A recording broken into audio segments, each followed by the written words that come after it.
주님이 부활하신 당일의 사건입니다.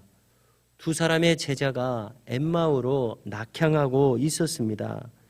왜냐하면 그들은 주님의 십자가의 죽으심으로 모든 것이 끝이 났다고 생각하고 실망하였기 때문입니다.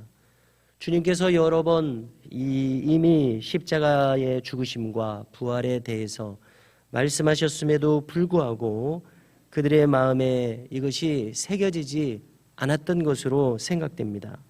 그런데 부활하신 주님께서는 특별히 이 두 제자를 생각하시고 이들에게 나타나신 것이 오늘 본문의 사건입니다. 왜냐하면 아직 무지한 중에 있는 그들을 깨우치기 위해서 주님이 친히 다가가시고 계시는 겁니다. 이것이 바로 참 주님의 긍휼과 사랑의 마음이라고 생각합니다. 그런데 그들은 주님이 곁에 오셨지만 오늘 본문에 그들의 눈이 가리워져서 예수신 줄을 알아보지 못하고 있었습니다. 무슨 이야기를 나누고 있느냐 물으셨을 때에 그들은 슬픈 기색으로 멈춰섭니다. 예루살렘에서 나오면서도 근일에 된 일을 어찌 알지 못하냐고 반문하면서 설명합니다. 이들 중 한 사람은 글로바라고 하는 사람이었습니다. 설명하기를 예수님이 십자가에서 숨지셨는데 자기들은 이 예수님을 이스라엘을 속량할 자로 알고 있었다는 것입니다. 즉 풀어 말하면 다윗의 왕국과 같은 나라를 회복해서 메시아의 나라를 세우실 것으로 그처럼 능력 많으신 이로 생각했다는 것입니다. 그래서 이들은 여전히 현세에 세워질 메시아의 왕국에 대해서 생각한 것 같습니다. 영원한 왕국으로서의 메시아의 나라에 대한 생각은 마음에서 수립되어 있지 않았던 듯합니다. 그들은 주님의 죽으심에 생각이 집중된 나머지 부활에 대해서는 전혀 고려하지 못하고 있었던 것으로 보입니다. 자신들도 오늘 아침에 어떤 여자들이 무덤에 갔다가 부활하셨다는 이야기를 전하는 천사를 보았다, 이런 말을 친히 들었음에도 불구하고 현실에서 예수님을 보지 못했다는 것에 그들의 생각이 꽂혀 있는 나머지 부활하셨다는 대로 생각이 돌아가지 못하고 있었습니다. 이때에 예수님이 말씀을 하시는데요, 25절에서 힘주어 말씀하십니다. 미련하고 선지자들이 말한 모든 것을 마음에 더디 믿는 자들이여, 이렇게 말씀하십니다. 마음에 더디 믿는 자들이다라는 이 주님의 말씀을 주목하게 됩니다. 이어서 주님은 풀어서 말씀하시기를 십자가의 죽으심과 부활에 대해서 설명하시기 시작하십니다. 특별히 성경을 들어서 조목조목 설명하신 것 같습니다. 모세오경을 비롯해서 선지서들을 망라한 구약 성경 전체에 기록된 주님 자신을 향한 내용들을 설명해 주신 것으로 생각됩니다. 자, 구약 성경의 주제는 한마디로 말하면 오실 메시아다, 이러한 내용을 우리가 여러 번 나누지 않았습니까? 그래서 우리는 구약 곳곳에서 하나님의 구원 계획에 대해서 읽을 수 있다고 생각합니다.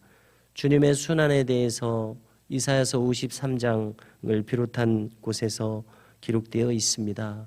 또 영광 중에 오실 주님에 대해서 구약에서도 이미 여러 곳에서 말씀하고 있습니다. 또 우선 떠오르는 것은 간접적으로 영원한 하나님 나라에 대해서 지목하는 것으로 생각할 수 있는 사건들과 인물들이 있습니다.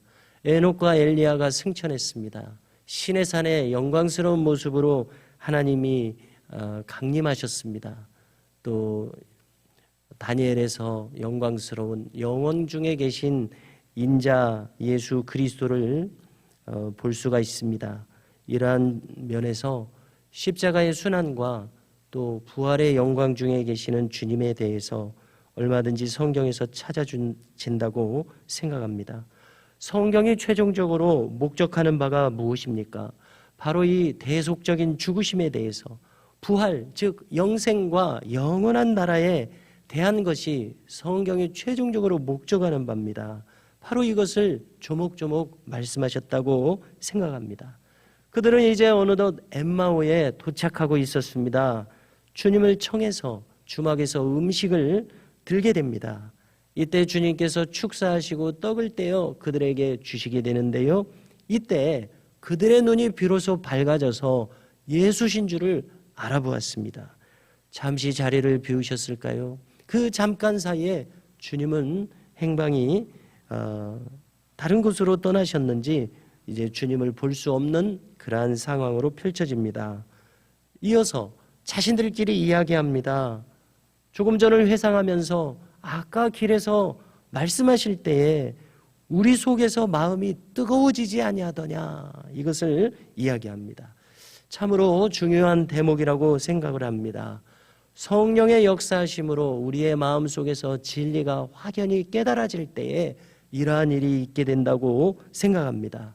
모든 생각 속에서 이치가 맞아떨어지고 마음의 감동이 임하는 순간입니다. 이로써 그들도 부활에 대한 확신이 생겼을 것으로 여겨지고 영원한 하나님 나라에 대한 하나님의 우주적인 계획에 대해서 확연히 깨달아졌으리라, 이렇게 생각이 됩니다. 그러자 그들은 그 자리를 박차고 일어나 다시 예루살렘으로 돌아갔습니다. 그러자 거기에는 11 제자와 다른 제자들도 있었습니다. 그리고 거기서 부활하신 주님에 대한 목격담을 듣습니다. 시몬도 보았다 하더라. 그리고 이 두 제자들도 조금 전에 길에서 주님을 만난 것, 말씀을 풀어주신 것, 떡을 뗄 때 눈이 밝아져 주님이신 줄 알아본 것, 이것에 대해서 말합니다. 그리고 우리가 성경 다른 곳에서는 이날 저녁에 제자들이 모여 있을 때에 예수님께서 마치 벽을 통과한 것처럼 문이 닫혀 있는데 주님이 오셔서 제자들과 말씀을 나누시는 장면을 이렇게 연결할 수 있을 것입니다. 더디 믿었던 그들. 자, 그들이 대표하는 것은 불신앙과 의심의 마음으로 가득한 모든 인류를 대표하고 있다고 생각이 되는데요. 그러나 그러한 그들이 말씀이 역사하자 마음이 뜨거워지고 확신이 생겼습니다. 진리와 진실은 마음에 확신을 줍니다. 감동을 줍니다. 장차 주께 계속해서 속하고자 하는 강한 의지를 불러일으킵니다. 오직 진리만이 사람으로 하여금 생명력으로 넘치게 합니다. 부활의 소식을 들은 우리 모두도 이처럼 이 두 제자들처럼 부활 생명으로 충만한 이 하루, 그리고 우리의 남은 일생이 될 수 있기를 주님의 이름으로 축복합니다.